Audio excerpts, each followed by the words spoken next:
ส้มเหมือนนี่น้องนิกกี้สีมารีวิวขี่รถสกูตเตอร์ โอ้สกูตเตอร์ราคาประมาณ1,200,000โอ้1,200,000ซื้อโดนแล้วบ่นี่ชื่อโบดอนปันไดซื้ออยู่ใส่ชื่ออยู่เมืองคุ้งโอ้ขี่เลย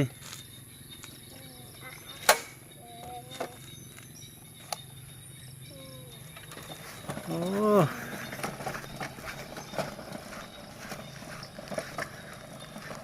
นิกกี้ขี่เก่งละเด้ฮะ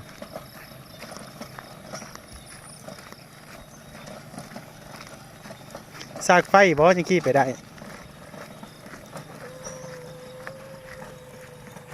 เดี๋ยวกลับมาเลย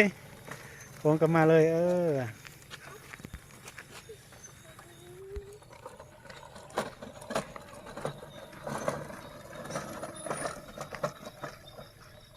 สกูตเตอร์สีบัวเนาะซื้ออยู่ไซรถสกูตเตอร์เจ้าเมืองคุ้งบ่ไปซื้อกาแฟแน่ไปซื้อกับแบบอูกับ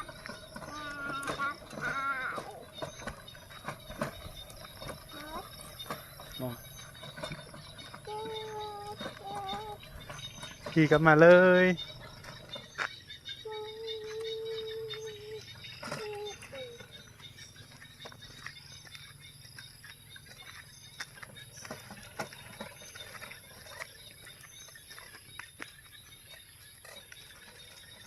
รถสกูตเตอร์นี่ซากไฟฟ้าบ่ซากไฟฟ้าบ่จอดก่อนซากไฟฟ้าแม่นบ่รถสกูตเตอร์นี่ใส่เบิ่งเนี่ยโอ้เดี๋ยวนี้บ่ซากแบตมันบอนนี่ใส่อยู่นี่บ่ซากแบตมันบ่โอ้นี่ใส่สากอยู่กับตาใส่แล้วก็ปั๊บป๊อปดีเปิดกระแจบ้างอ่ะเปิดกระแจ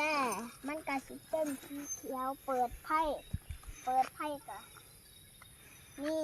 คือพ่อมาเบิ่งนี่เปิดจะซื้อเปิดไพ่นี่โอ้เปิดตาหุงอยู่บ่ฮะใช่ฮะเปิดบ่ฮะก้อนสีหมอดกับหมอดท้องเถอะบ่ก้อนเปิดเธอหนึ่งเปิดไพ่มาขี่เลย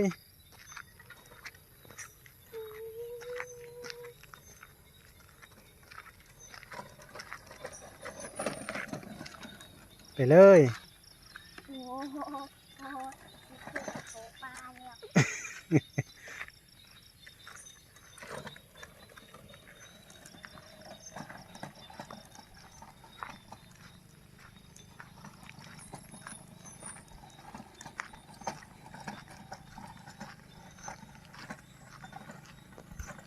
กลับมาเด้อบัดนี้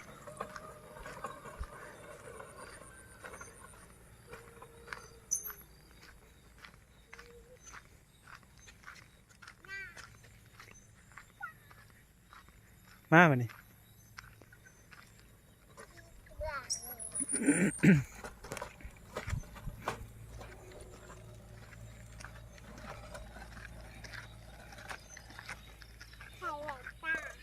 แต่เป็นตาน้ำบ่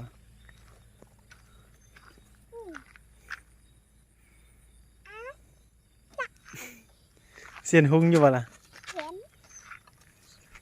กัน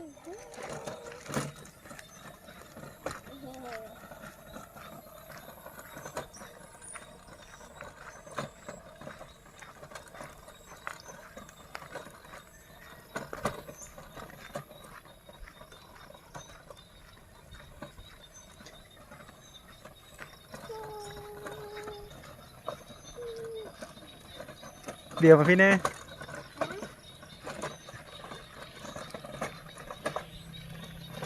กลับมาไหม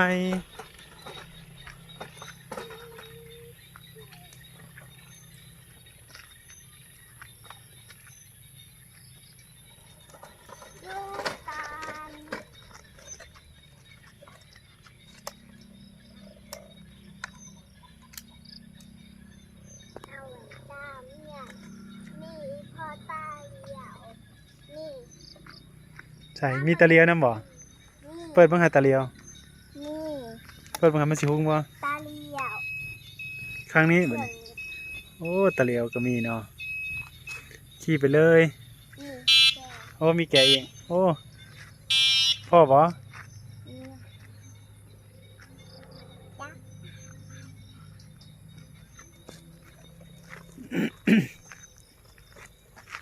มันไก่สีคำจังหมอดเนี่ยมันบวกคำปั้นได้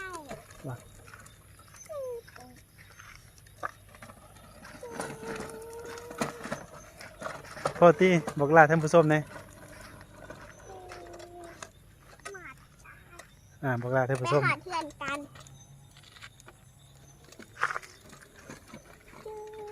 อา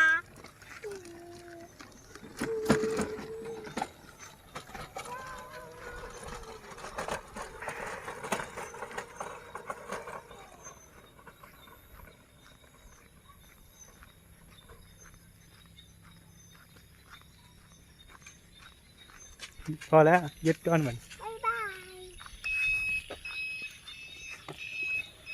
ขอเทือนแล้วบ๊ายบาย